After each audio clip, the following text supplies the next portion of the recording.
앞선 두 명의 교수님들께서 워낙 훌륭하게 잘 해주셔가지고 저는 간단하게 여기 있는 제 논문에 있는 내용을 한번 천천히 한번 읽어보도록 하겠습니다. 읽어가면서 하도록 하겠습니다. 자, 서론 먼저 보도록 하겠습니다. 저는 제목이 이사야 40에서 66장에 나타난 종들의 교회론적 해석과 적용이라고 하는 주제를 삼았습니다. 오늘 이 학회의 특징이 목회자들을 위한 것이어서 방향성과 주제를 이렇게 잡아봤습니다. 역사 비평학의 한계를 극복하고 성경신학의 새로운 방향을 모색하기 위해 최근 복음주의 학자들 사이에 논의하고 있는 여러 주제들 가운데 하나는 교회를 위한 성경 해석이다. 성경 해석은 교회를 견고하게 세우기 위한 것임에도 불구하고 그동안 성경 해석자들은 교회 안에서 교회를 위한 해석에 큰 관심을 기울이지 못했다. 하지만 교회의 정체성을 형성하고 교회의 사명과 사역을 관장할 수 있도록 하는 포괄적인 성경 해석의 틀이 교회를 위해 요청되고 있다. 따라서 본논문은 이사야 40에서 66장에 나타난 종에 관한 해석을 교회론적인 관점에서 논의하고 교회와 성도를 위한 적용점을 모색하고자 한다. 자, 이를 위해서 먼저 해석적 원리를 다루고요. 그 다음에 40에서 55장, 그 다음에 56에서 66장 순서대로 다뤄보도록 하겠습니다. 먼저 해석의 원리를 한번 보도록 하겠습니다. 이사야서 연구에서 많은 논쟁을 불러일으킨 주제가 종의 주제입니다. 둠 이래로 많은 논쟁이 있어 왔는데 우리가 그동안 신학교에서 종의 노래라고 하는 용어를 많이 들었을 것입니다. 42, 49, 50, 52에서 53장입니다. 근데 요즘에는 이러한 종의 노래에 대한 문제점들이 지적이 되면서 이제 종에 관한 본문을 좀 더 넓은 문맥에서 봐야 된다라고 하는 흐름이 있습니다. 일부 학자들은 그리고 종의 정체성이 누구냐 오랫동안 논쟁이 되어 왔는데 이것보다는 역할과 그 기능이 무엇인가에 대한 관점으로 접근을 하고 있습니다. 40에서 66장에 소개되는 종의 교회론적 해석을 위해서 몇 가지 원리를 제가 간단하게 한번 소개하도록 하겠습니다. 첫째, 이사야서의 넓은 문맥 안에서 종의 주제를 살펴보면서 종은 야곱 이스라엘과 밀접한 관계가 있다라고 하는 것입니다. 종에 관한 본문은 결코 고립되어 있지 않습니다. 인접 본문들과의 상관성 속에서 이루어집니다. 이게 바로 둠의 접근과 다른 점입니다. 40에서 26장의 종의 것을 이해하기 위해서 40장 27절에 나타난 야곱 이스라엘의 탄식을 먼저 우리가 살펴봐야만 합니다. 40장 27절에 뭐라고 나왔냐면요. 다 같이 한번 읽어보겠습니다. 졸릴 수도 있는데요. 40장 27절 시작. 야곱아 어찌하여 이스라엘아 내가 어찌하여 이르기를 내게는 숨겨졌으며 내 송사는 내 하나님에게서 벗어난다 하느냐. 아멘. 여기서 보면은 야곱과 이스라엘이 나옵니다. 야곱과 이스라엘의 탄식이 나옵니다. 선지자 이사야는 포르기 가운데 있는 하나님의 언약 백성인 야곱과 이스라엘의 탄식을 소개합니다. 그 후 야곱 이스라엘의 탄식에 대한 응답으로 하나님의 구원과 위로를 선포합니다. 이러한 맥락 가운데에서 종이란 주제가 야곱 이스라엘이라고 하는 용어와 함께 소개됩니다. 41장 8절 9절에서 이스라엘과 야곱이 나의 종으로 처음 소개됩니다. 그러니까 40장 27절에 야곱 이스라엘 소개되고 41장부터는 야곱과 이스라엘을 종과 연결시킵니다. 나의 종자 그러나 나의 종 너 이스라엘아 내가 택한 야곱아 나의 벗 아브라함의 자손아 내가 땅 끝에서부터 너를 들며 땅 모퉁이에서부터 너를 부르고 내게 이르기를 너는 나의 종이라 내가 너를 택하고 싫어하여 버리지 아니하였다라고 말씀을 하고 있습니다. 이 구절에서 나의 종 아버디라고 하는 용어 이 용어가요 앞으로 이 40장에서부터 55장까지 중요한 단어로 반복이 됩니다. 그래서 42장 1절, 43장, 44장, 45장, 49장, 52장 여기 소개되는 구절들이 다 나의 종이라고 하는 용어로 사용됩니다. 그래서 이는 종의 주제를 해석할 때에 40장 27절에 소개된 이스라엘과 탄식과 관련하여 해석해야 되고 이사야서에서 종이라는 주제는 이스라엘 야곱과 주된 상관성 속에서 전개되고 있다는 사실을 독자들에게 상기시킵니다. 그래서 일단 결론은 여기에서는 나의 종은 야곱과 이스라엘이다라는 것입니다. 둘째, 이사야 마이크 볼륨 조금만 올려주시면 감사하겠습니다. 제 목이 안 좋아가지고. 이사야 40에서 55장에 소개되는 종은 그리스도의 인격과 사역 안에서 궁극적 성취가 나타난다. 우리는 종교개혁의 성경 해석의 원리 가운데 하나인 성경 전체로의 원리를 따라 신약과의 관계성 속에서 종의 본문을 해석해야 됩니다. 그래서 이사야서에서 소개된 종의 정체성과 사명은 하나님의 섭리 안에서 예수 그리스도를 목적으로 향해 나아가고 있고 또 그리스도께서 성경 해석의 정점이며 초점입니다. 칼빈의 성경 해석에서 우리가 볼 수 있듯이 본문의 역사적 문법적 해석을 충분히 파악하고 난 다음에 신약의 그리스도와 그의 나라 안에서 그 의미가 어떻게 성취되었는지를 살펴보아야만 합니다. 신약의 저자들은 이사야서의 종의 본문을 자주 인용하면서 예수 그리스도에게 적용을 시킵니다. 여기에다 본문 인용구가 있고요. 그래서 종의 정체성은 결국 신약에서 예수 그리스도를 떠나서 이해할 수가 없습니다. 그리스도께서 참 이스라엘이며 이스라엘의 대표이고 하나님의 종입니다. 바울은 종 대신 예수에 대해서 하나님과 번제시나 동됨을 취할 것도 여기지 않고 자기를 종의 형체로 삼으셨다라고 말씀하고 있습니다. 하지만 우리가 신약과의 관계성 속에서 종을 연결시킬 때 주의가 요청이 되는데 신약의 관점에서 보면 이사야에서 소개된 종과 그의 사명은 주로 예수 그리스도 안에서 최종 성취를 이루게 됩니다. 그러나 모든 종의 주제가 다 그런 것은 아닙니다. 종이 소개되는 본문은 문맥에 따라서 아이디얼 이스라엘, 현실적인 임피리컬 서번트 이스라엘, 그 다음에 이스라엘 가운데 신실한 남문자 faithful remnant가 되고 그 다음에 메시아 등과 같은 다양한 의미로 제시가 됩니다. 따라서 종의 본문을 해석하기 위해서 먼저 이사야서 본문의 문맥과 주제의 흐름에 우리가 먼저 주의를 기울이는 노력이 요청이 됩니다. 세 번째, 이사야서 40에서 60장 종은 주로 이스라엘과 관련이 있으나 계시의 점진적 발전 가운데에서 예수 그리스도 안에서 성취가 되고 나아가 교회를 통해 지속적으로 성취됩니다. 이 부분이 좀 중요한 부분이라고 생각합니다. 닥터 벤게메른의 Progress Fulfillment라고 이것을 읽었고 그 다음에 리차드 뮬러는 이거를 Multiple Fulfillment라고 말을 하기도 합니다. 예를 들어 다윗에게 하신 하나님의 약속은 1차적으로 다윗 자신에게 해당되지만 그의 상속자인 솔로몬과 그 후에 나오는 모든 이스라엘의 왕들에게 적용되고 더 나은 성취를 바라보며 예수 그리스도께서 최종 성취를 이루게 됩니다. 그 구약의 약속과 성취의 모델은 본문의 확장된 의미를 통해 창조에서부터 새 예루살렘을 망라하는 모형론적인 해석을 가능하게 합니다. 역사적 정황 속에 있는 본문은 하나님 나라의 완성을 향해 나아가는 계시의 점진적 성취의 과정 속에서 일정한 패턴을 따라 전개되고 이 부분이 중요하다고 생각합니다. 일정한 패턴, 모형론과는 상관이 있죠. 오늘날 교회를 위한 해석의 길을 여기에서 열어주게 됩니다. 따라서 이사야서에서 소개된 종인 이스라엘은 예수 그리스도의 모형이며 동시에 교회의 모형이 될 수가 있습니다. 이사야서는 종을 소개할 때 주로 그의 사명과 역할에 강조점을 둡니다. 하나님의 종인 이스라엘이 감당해야 할 사명은 결국 신약에서 예수 그리스도에 의해 성취됩니다.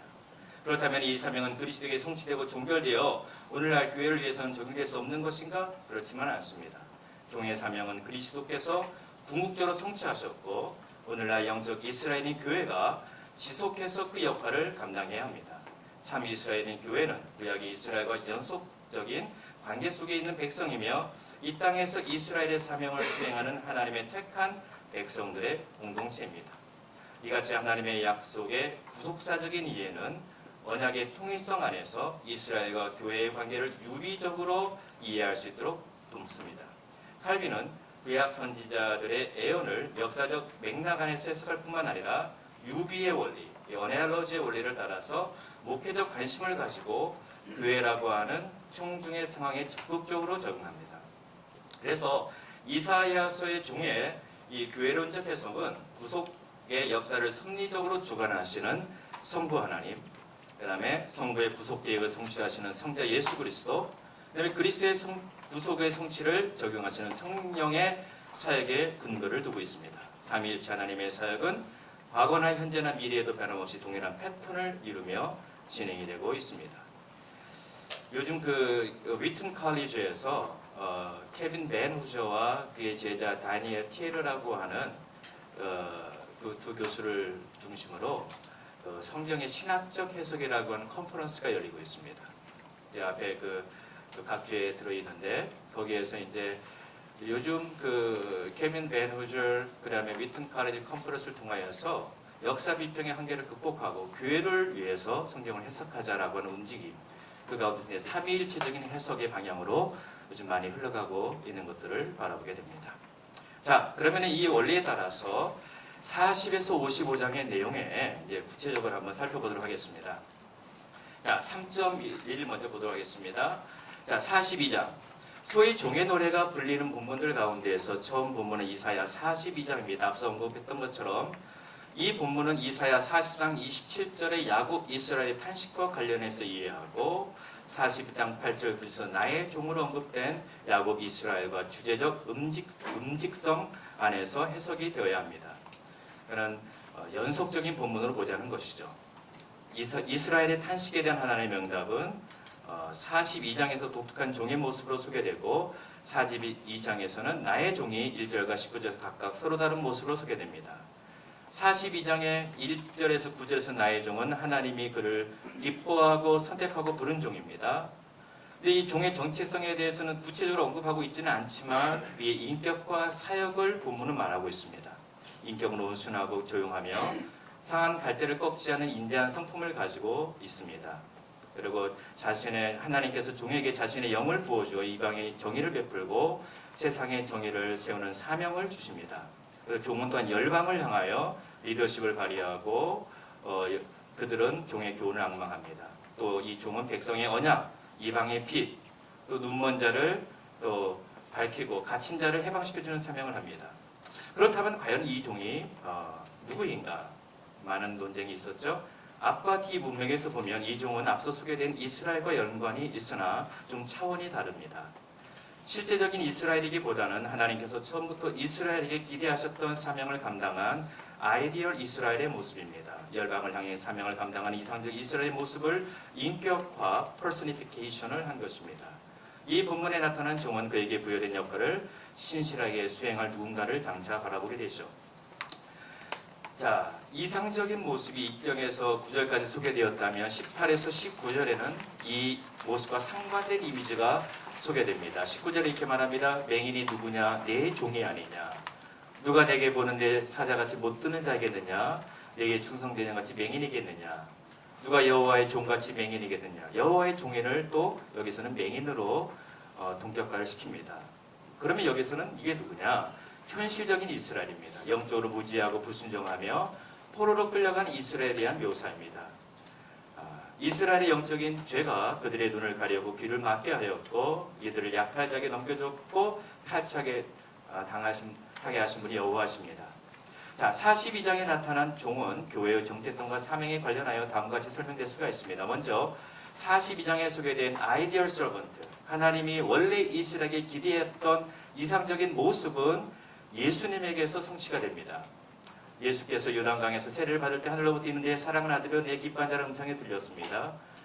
예수는 하나님께 선택되었고 기뻐함을 입은 자이며 하나님의 아들인 동시에 종으로 오셨습니다. 마태복음 12장에서도 이사야 42장을 인용하면서 종의 인격과 사명을 예수님에게 적용시키고 예수가 이를 성취하러 왔다고 하십니다. 그리고 그가 이방의 공의를 베풀고 베푸는 사명, 백성이 언약이 되는 것은 곧 복음 전파의 사역을 통해 교회를 세움으로 이루어집니다. 박윤선 박사님 이렇게 말합니다. 이방의 공의를 베풀리라. 이 말씀은 특별히 이방인에게 복음을 전하심으로 교회를 세우심을 가리키는데 진정한 교회 운동은 천국 운동이다 라고 말씀을 하고 있습니다. 넘어가서 예수가 성취한 종의 사명은 하나님의 택함을 받은 아브라함의 진정한 영적 자손들인 교회에게 전이가 됩니다. 42장의 종의 사명이 이스라엘의 비전과 사명이라고 해석할 때 그 사명은 참 이스라엘이신 예수 그리스도에게 성취되고 영적 이스라엘인 교회가 지속해서 감당해야 할 사명입니다. 이 사명은 이스라엘에게 먼저 주어졌고 영적 이스라엘인 모든 교회의 성도들에게 주어집니다. 하나님께서 예수를 자신의 특별한 사역을 위해 구분하여 불렀듯이 교회에서 직분을 맡은 자들도 하나님의 종으로 일컬을 수 있습니다. 예수는 그의 제자들에게 세상의 빛이라고 명하셨습니다. 교회는 열방의 복음을 전파하며 세상에 하나님의 나라의 정의를 세우고 눈먼 자를 눈의 눈을 밝히며 갇힌 자를 감옥에서 이끌어내고 흑암에서 빛의 나라로 이끄는 사명을 감당해야 됩니다. 하지만 현실적인 교회의 모습은 하나님의 종으로 역할을 항상 잘 수행하는 것만은 아닙니다. 아직도 영적으로 소경이며 귀머거린 경우도 있으며 또 죄를 범하여 하나님의 징계 가운데 있는 경우도 많이 있습니다. 네, 넘어가서 43장과 44장을 보도록 하겠습니다. 43장에도 종에 관한 주제가 연이어 나타납니다. 43장은 포로된 이스라엘 백성을 향한 하나님의 이루와 구원의 약속입니다. 하나님은 바벨론 포로에서 구원하실 분은 이스라엘을 구원하실 분은 그들을 창조하고 지명하여 부른 하나님이 한 분이십니다. 하나님이 종인 이스라엘 보배롭고 존귀하고 여전히 하나님의 사랑을 받는 자들에게 비록 이스라엘이 바벨론의 포로 가운데 있을지라도 두려워하지 말아야 한다라고 반복해서 말하고 있습니다. 야곱을 창조한 하나님은 반드시 그들을 포로 생활에서 구속할 것입니다. 왜냐하면 이스라엘은 유일하신 하나님의 증인으로서 감당해야 될 사명이 있기 때문에 그렇습니다. 43장 10절은 이스라엘의 사명을 이렇게 말합니다. 나 여호와가 말하노라 너희는 나의 증인 나의 종으로 택함을 받았다라고 합니다. 여기에서 나의 종과 증인이 어휘적 평행구를 이룹니다. 컬로케이션을 이루면서 즉 종인 이스라엘의 사명은 하나님의 주권 사역을 경험하고 열방 가운데 그의 증인이 되는 것입니다. 하나님께서 자신의 종을 위해 세일을 행할 것이며 이제 곧 나타날 것이고 이스라엘 하나님의 그 주권을 증거하기 위해서 또 찬송하기 위해서 창조되었습니다. 하지만 이 같은 사명을 감당하는 일에 종은 지속적으로 실패합니다. 왜냐하면 이들은 죄가 걸림돌이 되고 있기 때문에 그렇습니다. 이게 43장이 계속 논지입니다. 그럼에도 불구하고 하나님은 지속적으로 야곱 이스라엘을 자신의 종으로 부르시며 그들에게 구원을 약속합니다. 그래서 41장으로 이게 넘어가는 것이죠. 하나님의 종인 이스라엘에게 두려워하지 말라는 권고를 계속 44장 계속 지금까지 반복해 오게 되는 것은 40장 27절의 이스라엘의 탄식과 그 현실적인 종에 대한 하나님의 위로의 메시지가 반복적으로 계속적으로 연이어 주제의 유발성을 가지고 소개되는 것입니다.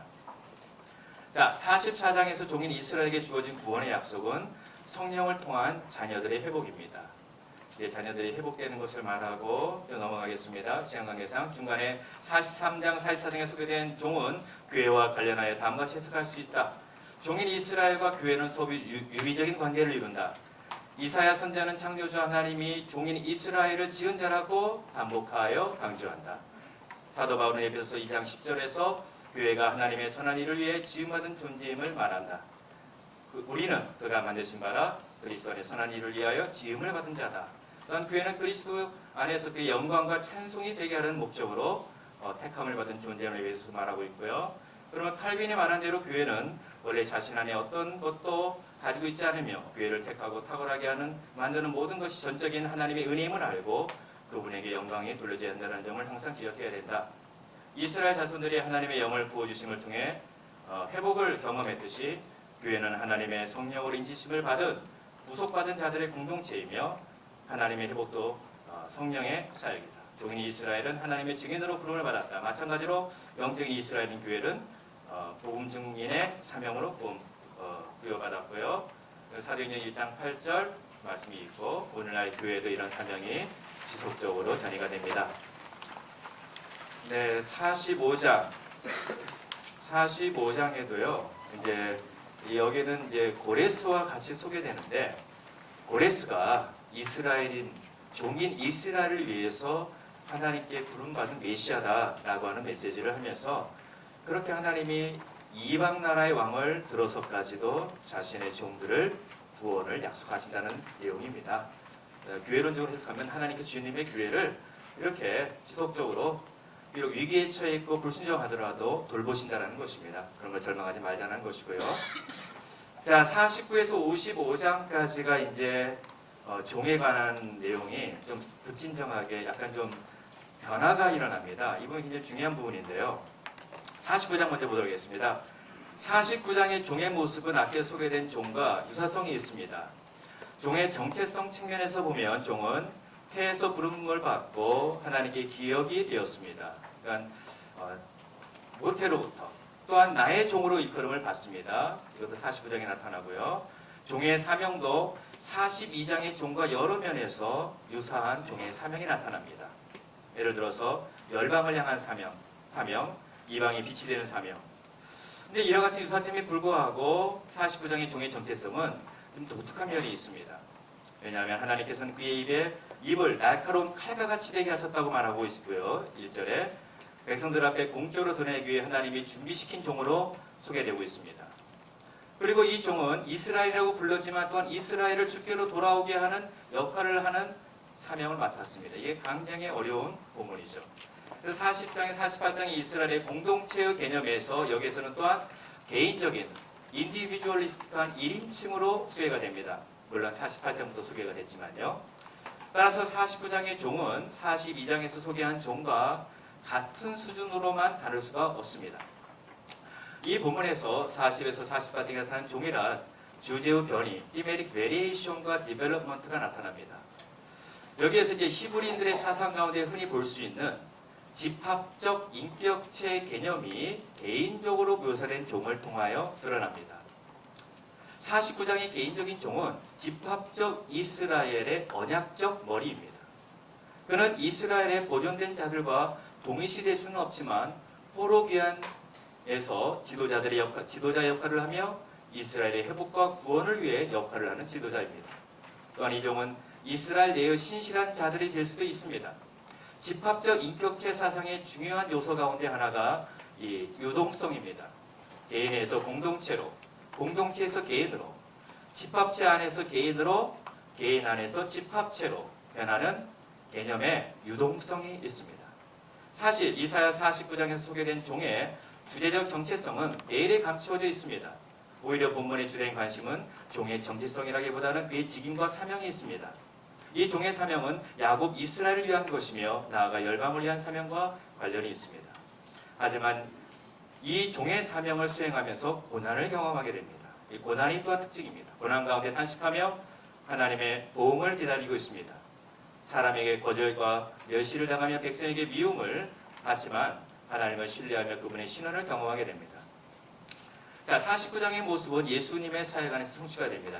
종이 집합적 이스라엘의 머리인 것처럼 예수는 교회의 대표이며 머리이십니다. 날카로운 칼과 같은 종의 입은 요한계시록에서 백마를 탄 자인 예수의 입에 예리한 검의 이미지와 유사합니다. 예수는 그의 입의 말씀으로 만국을 다스리고요. 종의 사역이 야곱을 하나님께로 돌아가게 하고 이스라엘에게 모으는 것처럼 예수도 택한 백성들을 보존하고 하나님께로 모으는 사역을 감당합니다. 예수는 자신의 사명을 감당하다가 많은 배척과 미움을 직면하지만 하나님의 신원하심을 기다리고 이 고난의 종도 동일한 그런 패턴이 나타납니다. 또 열방의 빛으로 사명을 감당하고 자, 이러한 모습은 사도 바울이 비시디아 안디옥에서 전도할 때 자신과 바나바가 이사야 49장의 종의 사명을 감당하는 자로 확정합니다. 이사야 49장 6절을 인용하면서 사도 바울과 그의 무리가 주께서 이같이 우리에게 명하시되 내가 너를 이방의 빛으로 삼아 땅끝까지 구원하게 하리라 하셨느니라 라고 사도행전 10단장 인용을 합니다. 49장 6절의 말씀이 자신들에게 하시는 말씀으로 이해하며 종의 사명을 자신과 바나바에게 적용합니다.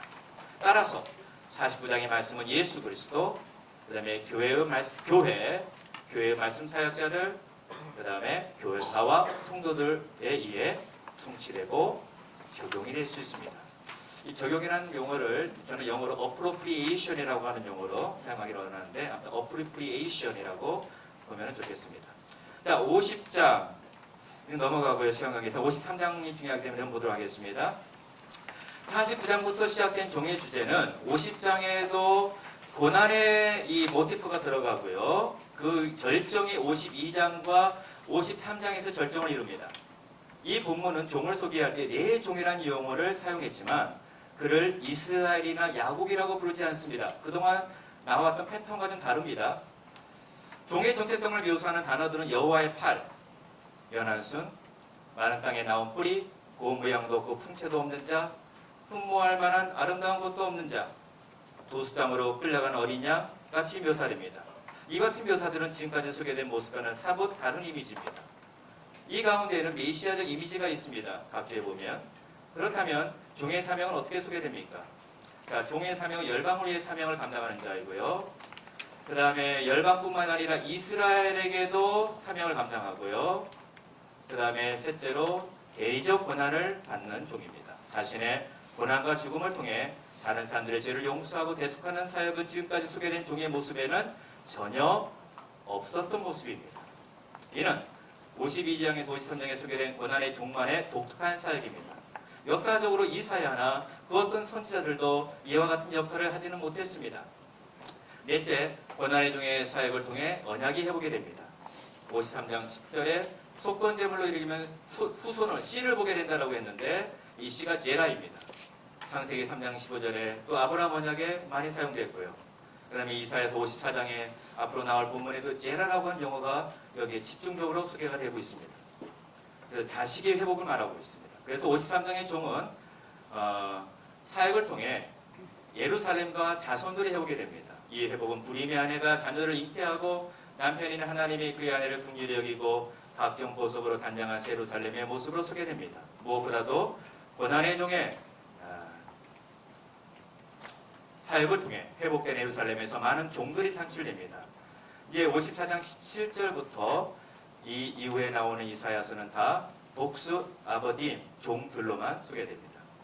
고난의 종의 사역은 예루살렘의 회복과 긴밀한 관계가 있습니다. 좀 더 넓은 문맥에서 보면 52장에서 53장의 고난의 종에 관한 본문은 시온의 회복을 선포하는 52장 1에서 12, 그 다음에 54장 1에서 17절 이 사이에 고난의 종의 본문이 들어가 있습니다. 이 같은 문학적 구조를 통해 고난의 종의 사역은 시온을 회복시키는 사역임을 강조를 하고 있는 것입니다. 자, 그러면 교회를 위한 해석은 아주 중요한데요. 왜냐하면 고난의 종의 사역은 교회의 회복과 직결되기 때문에 그렇습니다. 고난의 종의 대리적 고난과 대속의 사역은 결국 예수 그리스도의 십자가의 고난과 죽음으로 성취가 됩니다. 예수의 사역과 관련하여 신학의 저자들은 이 본문, 즉 53장의 본문을 여러 차례 인용을 하고 있습니다. 존 캐러비는 53장이 그리스도의 비하와 승리를 예언하고 있다고 하면서 교회와의 상관성 가운데 해석하기를 주저하지 않습니다. 제가 지난 달에 칼빈의 종의 해석, 이사야서에 나타난 종의 해석에 관한 논문을 발표한 적이 있어요. 그래서 아직 출판이 안 돼가지고 그냥 발표만 했는데 캘빈의 이사야서 커멘트를 연구하면서 칼빈이야말로 교회를 위한 신학자다라는 것을 발견을 하게 됐고 그 분에게 많은 인사이트를 제가 얻어서 이 논문을 또 작성하게 된 것입니다. 자, 계속 보겠습니다. 고난의 종의 본문을 감싸고 있는 시온의 회복에 관한 메시지는 결국 교회의 회복에 관한 것으로 해석이 가능하다. 고난의 종 예수는 교회의 회복을 위해 고난받고 죽임을 당했다. 물론 이 본문은 포로기 이스라엘 백성들을 염두에 둔 약속이며 바벨론 포로 귀환 시의 첫 성취가 이루어졌다. 하지만 궁극적 성취는 신약의 교회의 회복을 통해 나타난다. 사도 바울은 갈라디아서 4장 27절에 이사야서 54장 1절을 인용하면서 예루살렘을 자유자, 우리의 어머니, 또 약속의 여인 사라에 비유한다. 이를 통해 갈라디아 교회의 성도들이 바로 사라의 자녀들이며 약속을 따라 난 자유자들이라고 말하고 있습니다. 즉 교회론적으로 해석합니다. 고난의 종 예수의 대속적 죽음을 통해 하나님의 언약 백성들이 죄에서 자유케 되고 교회의 성도가 됩니다. 54장의 예루살렘의 회복이 남편인 하나님과 아내인 백성 사이의 언약관계의 회복으로 표현된다. 이는 사도 바울이 사용한 신랑인 그리스도와 신부인 교회 사이의 영적 유비관계 안에서 해석되고 적용될 수 있다. 교회의 회복은 각종 보석으로 단장한 예루살렘에 대한 시각적 묘사를 통하여 54장 후반부에 고조가 되는데 그리스도의 사역으로 교회는 하나님의 영광의 임재를 회복할 것이며 자녀들은 그곳에서 가르침을 받게 되고 보호를 받게 될 것이다. 고난의 종의 사역으로 회복된 예루살렘에 종들이 상출되고 종들은 교회의 성도들이며 종말론적인 새 예루살렘을 기업으로 상속을 받게 된다. 이게 이제 요한계시록 21장의 이미지와 유사하게 나오고 있습니다. 자, 56장에서 26장까지는요. 바로 그 밑을 보겠습니다. 54장 17절에서 소개된 복수 종들은 이사야 56에서 66장의 종들에 관한 주제의 발전에 기반이 된다. 54장 7절 이후부터는 단수종이 나타나지 아니하고 복수 종들만이 악인들과 대조되어 소개된다. 종의 사역은 사라지고 그의 사역의 열매인 종들의 메시지의 줄을 형성한다. 이사야 56에서 66장은 종들과 악인들의 자질과 인격을 대조하며 그들의 최종 운명을 소개한다. 복수종들이 나타난 본문은 56장, 이제 63장 이렇게 쭉 나타납니다. 이것을 잊지 않고 그냥 말씀으로만 하면은 56장에는 이제 종들의 퀄리티가 소개되면서 여기에는 이방인과 고자들도 종들이 될 수 있다라고 합니다. 6절에 자, 중간에 보시면 누구든지 여호와께 연합하여 그의 이름을 사랑하고 섬기면 하나님의, 이게 한글 개역 개정판에는 종이 된다라고 나왔는데 원래 히브리 원문에는 아버딤이 맞습니다. 종들로 번역하는 것이 맞습니다. 하나님의 종들이 됩니다. 이들은 여호와께 연합하고 그의 이름을 사랑하고 섬기는 종들이, 그러니까는 이방인이나 고자나 상관없이 하나님께 연합하고 안식일을 지키고 율법에 순종하면 하나님의 종들이 될 수 있는 길을 열어놓으셨고, 이들은 기도하는 내 집에서 그들이 제사를 드리고 그걸 하나님 받게 될 것이라고 하는 것을 말하고 있습니다. 즉 교회의 회복, 신약의 갈라디아에서 3장에 유대인이나 이방인이나 다 차별이 없다라고 하는 사도 바울의 메시지 안에서 이것도 우리가 해석이 가능할 수가 있을 것입니다. 자, 63장은요, 종들의 탄식기도입니다. 63장과 64장은 어떻게 이해하시냐면은 종들의 탄식으로 이해하시면 됩니다. 당시에 황폐한 공동체를 바라보는 종들의 탄식이고, 그래서 주의 종들의 지파를 위하여 돌아오소서라고 탄식을 합니다. 이게 63장에도 나오고 64장에 나타납니다. 그런데 65장과 65장은 뭐냐? 66장은 뭐냐? 이 종들의 탄식에 대한 하나님의 응답입니다. 그래서 하나님의 응답을 소개하는 것이 65장과 66장이고, 이 응답 속에서 하나님은 종들과 악인들을 구분할 것이라고 하는 그들의 최종 운명을 소개하고 있는 것이죠. 자, 그러면 65장과 66장을 읽어보도록 하겠습니다. 4.3 이사야 65장과 66장은 63장과 64장에 소개된 종들에 대한 하나님의 응답이다. 공동체와 황폐한 상황 속에서 탄식하는 종들의 강구에 대한 하나님의 응답은 이스라엘 공동체 내부의 두 그룹에 대한 메시지로 나타난다. 두 그룹은 종들과 악인들이다. 악인들은 패역한 백성들이며 우상 숭배를 통해 하나님의 진노를 촉발하는 자들이다. 이들은 하나님이 불러도 반응하지 않고 악을 일삼으며 불의한 것들을 즐겨 선택하는 자들이다. 이들에게는 하나님의 심판의 보응이 선언된다. 이와 대조적으로 다른 그룹은 하나님의 신실한 종들의 그룹이다. 이들은 택한 자들이며 야곱의 후손이고 심판 가운데서 보호하심을 입고 하나님의 기업의 약속을 받는 자들입니다. 65장의 종들과 악인들이 각각 맞이하게 될 최종 운명을 대조시키면서 강조를 하는데요. 종들에게 약속된 기업의 절정은 새하늘과 새 땅이 이 종들에게 또 기업으로 약속이 됩니다. 종들은 회복된 새 예루살렘 안에서 위로를 받을 것이고, 악인들에게는 진노가 임하게 되고, 그래서 이사야 40장 27절에 야곱과 이스라엘의 탄식에 대한 하나님의 응답은 결론적으로 종들과 악인들의 최종 운명으로, 종말론적인 운명에 대한 소개로 절정을 이루며 끝을 맺게 됩니다. 자, 그러면 하나님의 종들은 야곱의 자손들이며 하나님의 택한 자들이고요. 이들은 혈통적인 유대인들이 하나님의 종들이 아니라 예수 그리스도 안에서 택함을 받은 하나님의 성도들이 참 종들입니다. 또한 공동체 안에서 악인과 종들의 두 그룹에 대한 괴론적인 해석은 교회 안에도 알곡과 측정의 두 그룹으로 존재로 해석될 수도 있습니다. 켈빈이 이렇게 봤죠. 교회 안에서 유선적으로 자신들의 거짓 믿음을 속이고 자리를 차지하는 자들과 하나님의 신실한 성도들 사이에 하나님께서 구분하실 때가 있다. 성도들이 상속해야 될 기업은 새 예루살렘 성이다. 종들은 하나님의 임재가 있고 사망과 애통하는 것이 없는 새 예루살렘 성에 거하게 될 것이다. 이곳에서 주님이 모든 눈물을 닦아주실 것이고, 자, 그다음 하지만 우상을 섬기며 흉악한 악행을 일삼는 자는 불과 유황에 타는 못에 던지게 될 것이다. 이게 이사야서 맨 마지막 구절에 나타나는 것입니다. 56에서 60장에 소개된 종들과 악인들의 운명은 종말론적인 관점으로 성도와 악인들의 최종 운명으로 해석이 될 수가 있습니다.